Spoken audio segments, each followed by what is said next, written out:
Que Dieu vous bénisse. Je veux vous parler aujourd'hui d'être l'authentique vous. Il est facile de traverser la vie en essayant de protéger notre image et de toujours avoir l'air bien et d'impressionner les gens. Nous ne pouvons pas leur laisser voir nos défauts ou nos lacunes, où ils pourraient avoir moins d'estime pour nous. Alors nous vivons avec cette pression de performer, de prétendre et de porter un masque. Mais les gens que nous essayons d'impressionner, ceux qui semblent avoir tout sous contrôle, ils ont aussi des problèmes. Tout le monde lutte avec quelque chose. Et l'Écriture dit que la puissance de Dieu se manifeste le plus grandement dans nos faiblesses. Pas dans nos forces, pas dans les domaines où nous excellons, mais dans nos luttes, nos défauts, les choses que nous essayons de cacher. Dieu ne cherche pas le faux vous, le vous qui prétend, le vous qui se dissimule. Il cherche le vrai vous, le vous qui n'est pas parfait, le vous qui peut devenir jaloux, en colère, effrayé, le vous qui ne se sent pas toujours digne ou assez bon. Quand vous êtes honnête avec vous-même et que vous n'essayez pas de camoufler vos luttes et de vivre en portant des masques pour maintenir votre image, c'est alors que Dieu interviendra et vous aidera à changer. Au lieu de cacher ce avec quoi nous luttons, lorsque nous allons à Dieu et admettons notre dépendance envers lui, dire « Dieu, j'ai besoin de toi. Je n'aime pas être comme ça. J'ai peur. Je suis en colère. Ou je ne me sens pas assez bon. Aide-moi à changer. » Ce n'est pas une faiblesse d'admettre que vous n'avez pas tout sous contrôle. C'est une force. Quand vous enlevez le masque et que vous êtes ouvert devant Dieu, il ne vous blâme pas.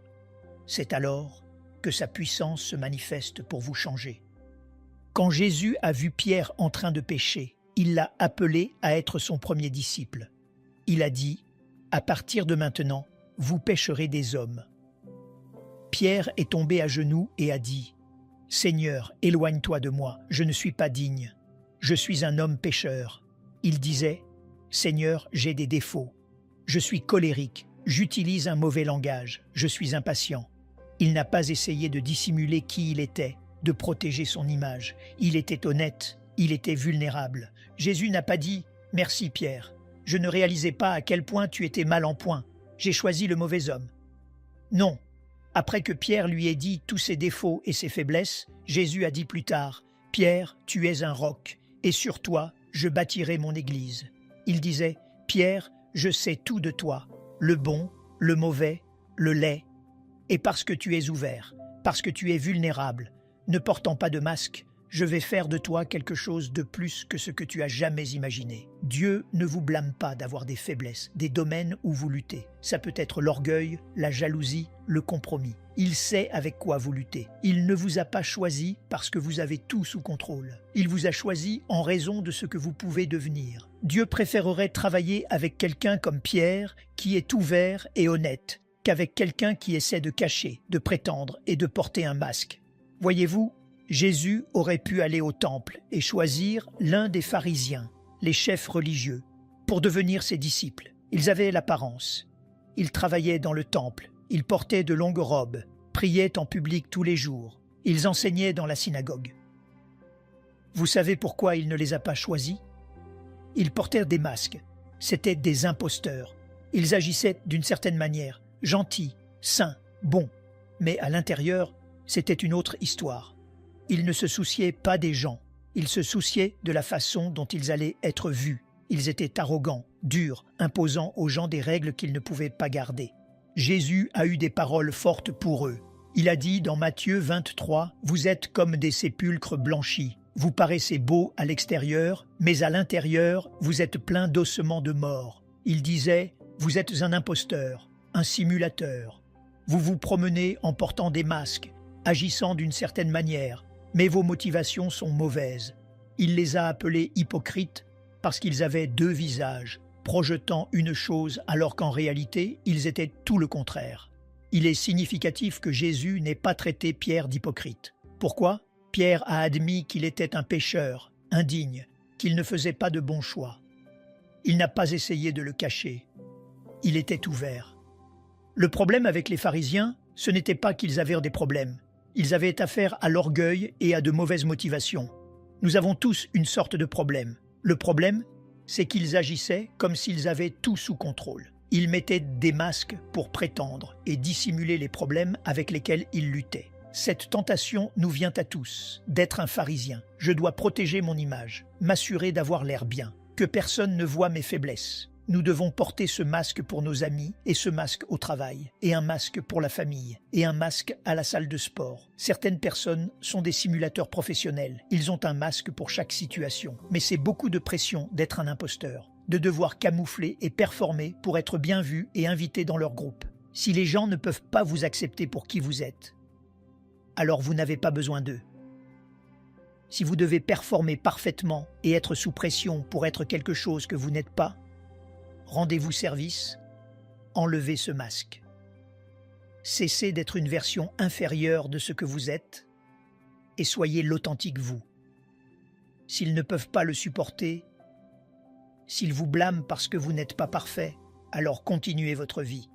Votre temps est trop précieux pour être un faux vous, un vous qui prétend, un vous qui doit plaire aux gens, sinon vous serez méprisé. Enlevez la pression. Ils peuvent agir comme un pharisien, comme s'ils avaient tout sous contrôle. Mais ils ont aussi des problèmes. Aucun de nous n'est un produit fini. L'apôtre Paul a écrit plus de la moitié des livres du Nouveau Testament. C'était un brillant érudit, formé au plus haut niveau, parlait 5 langues, venait d'une famille influente. Il aurait pu nous parler de toutes ses forces, de son accomplissement, de son intelligence. Mais il a dit dans Romains 7, « Le bien que je sais que je devrais faire, je ne le fais pas. Mais le mal que je ne veux pas faire, je continue de le faire. » Il a dit dans Philippiens, « Je ne suis toujours pas tout ce que je devrais être. » Il n'avait pas honte d'admettre qu'il avait encore des défauts. Il ne performait toujours pas parfaitement tout le temps. Il aurait pu facilement mettre un masque et ne nous laisser voir que sa grandeur. Homme, j'ai écrit des livres de la Bible. J'ai changé l'histoire. Oui, j'ai tout sous contrôle. Admettre vos lacunes n'est pas faible, c'est une force. Vous montrez à Dieu que vous dépendez de lui. Quand vous essayez de tout gérer par vous-même et que vous mettez différents masques pour dissimuler ce avec quoi vous luttez, Dieu se retirera. Sa puissance ne se manifeste pas autant dans nos forces, mais dans nos faiblesses. L'erreur que nous pouvons faire, c'est que nous essayons de cacher la faiblesse. Nous ne pouvons pas être vulnérables. Les gens pourraient avoir moins d'estime pour nous. Nous devons protéger notre image. Non, vous devez enlever votre image du trône. Votre image ne vous mènera pas à votre destinée. Le fait que les gens vous aiment, que vous soyez bien vu, ne vous mènera pas à votre but. Un de mes amis est pasteur et il y a des années, il était sous l'emprise de drogue, avait des problèmes d'alcool et était très en colère. Il avait ces crises de violence où il ne pouvait pas contrôler son tempérament. Il venait d'une famille brisée. Son père était de la même manière et il détestait tout ce qui concernait son père. Mais le fils est devenu exactement comme lui. On aurait dit qu'il vivrait une vie vaincue, dépendante. Dans la vingtaine, Dieu est intervenu, l'a libéré surnaturellement, a transformé sa vie. Il est devenu ministre, il dirigeait son église, racontait son histoire, aidant tant de gens. Le problème, c'est qu'il avait toujours ses problèmes de colère. Il était libéré des drogues, libéré de l'alcool, mais la plus petite chose le mettait en colère, et il explosait. Pas quelque chose de normal, il s'énervait un peu, c'était des crises de violence, où il pouvait blesser des gens, jeter des objets, être hors de contrôle. Quand il se calmait, il était si honteux, embarrassé. Il ne voulait pas être comme ça. Il savait que ça ruinait son mariage, faisait du mal à ses enfants, mais il se sentait piégé. Il était pasteur. Il était censé avoir tout sous contrôle. Les gens l'admiraient. Il disait « Je ne peux le dire à personne. Qu'est-ce que les gens penseront? Ça ruinera ma réputation. Je pourrais perdre mon église. » Alors, il a fait ce que beaucoup d'entre nous font. Il l'a caché. Il a mis un masque et a agi comme si tout allait bien. Bien sûr, sa famille, ses enfants, ils connaissaient la vérité. On aurait dit qu'ils étaient une famille modèle, mais derrière les portes closes, c'était le chaos. Ce qui est significatif, c'est qu'il était un homme bon. Il criait à l'aide, mais il ne voulait pas enlever son image du trône. Son ego et son apparence l'empêchaient de le dire à qui que ce soit. L'Écriture parle de la façon dont l'ennemi vit dans les ténèbres. Tout ce que nous gardons dans l'obscurité est sur le territoire de l'ennemi. Tant que c'est caché, il a autorité dans ce domaine. L'obscurité, la dissimulation, c'est son domaine. Mais 1 Jean 1 dit Si vous marchez dans la lumière, comme Dieu est dans la lumière, alors le sang de son Fils Jésus nous purifie de tout péché. Lorsque vous amenez à la lumière ce avec quoi vous luttez, vous entrez sur le territoire de Dieu. Dans la lumière, quand vous êtes ouvert et honnête, les forces des ténèbres ne peuvent pas vous retenir. C'est pourquoi l'ennemi travaille si dur avec la honte, la culpabilité, ce que les gens penseront, comment notre image sera affectée. Il chuchotera « Tu dois cacher cette lutte, mec. Ne laisse pas les gens voir tes faiblesses. Prétends que tout va bien. Agis comme si tu avais tout sous contrôle. » Ce sont des ruses pour essayer de vous empêcher d'entrer dans la lumière. Dans la lumière, il y a la liberté. Dans la lumière, il y a la délivrance. Il y a la plénitude. Il y a la victoire. L'ennemi vous dira tout le contraire. Non, vous serez méprisé, vous aurez honte. Dans la lumière, il n'y a pas de condamnation. Il y a de la miséricorde pour les erreurs. Il y a le pardon. Il y a de nouveaux commencements. Ne le cachez plus. Sortez du domaine de l'ennemi et venez dans le domaine de Dieu. Une fois, David a commis une erreur. Il a commis l'adultère et a fait tuer le mari de la femme. Pendant 1 an, il l'a caché. Il était si honteux. Il l'a dissimulé, ne le dirait à personne. Pendant cette année, David était malade. Il était faible, incapable de sortir et de mener des batailles. Il allait le garder caché, mais le prophète Nathan l'a confronté. Il a dit « David, je sais ce que tu as fait et ce n'est pas bien. » David a été assez intelligent pour enlever le masque, pour cesser de prétendre. Il a dit dans le psaume 51 « Dieu, je reconnais mes transgressions. » Il disait « Je ne le cache plus. Je ne vais pas continuer à le dissimuler. Je vais l'amener à la lumière. » Ce n'est pas naturel, je sais, d'admettre nos luttes et de les apporter à Dieu. Nous n'en sommes pas fiers. Nous savons que nous devrions faire mieux. Mais Dieu sait déjà avec quoi vous luttez. Ce n'est pas une surprise pour lui. Que ce soit des erreurs, des échecs, de l'orgueil, de la jalousie, quand vous venez à lui, il n'y a pas de condamnation. Les gens peuvent vous juger, mais Dieu vous pardonne. Il vous restaure. Il vous donne une autre chance. Dans l'histoire du fils prodigue, il a quitté la maison, a gaspillé tout son héritage, faisant la fête, vivant de manière dissolue, faisant de mauvais choix. Il a fini par vivre dans une porcherie, devant manger la nourriture des porcs pour survivre. Il a finalement décidé de rentrer à la maison. Le père était au bout de l'allée, l'attendant. Il a couru, a serré son fils dans ses bras, l'a embrassé. Le fils a commencé à s'excuser.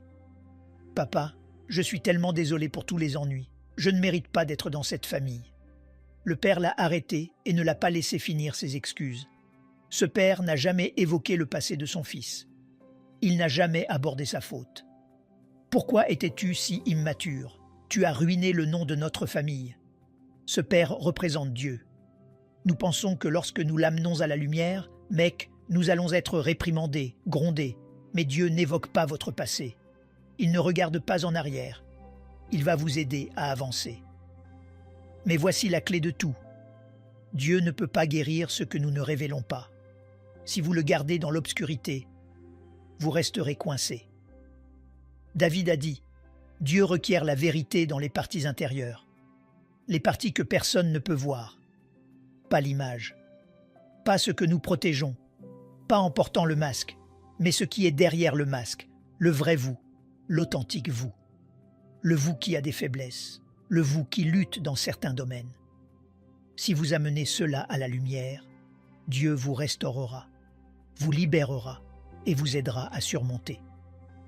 Il y a une grande puissance qui vous attend, une grande faveur, une grande délivrance, mais elle se manifeste dans la faiblesse. Quand vous êtes prêt à être honnête, à descendre de cet arbre, Dieu interviendra et fera ce que vous ne pouvez pas faire. Il ne va pas trouver de faute.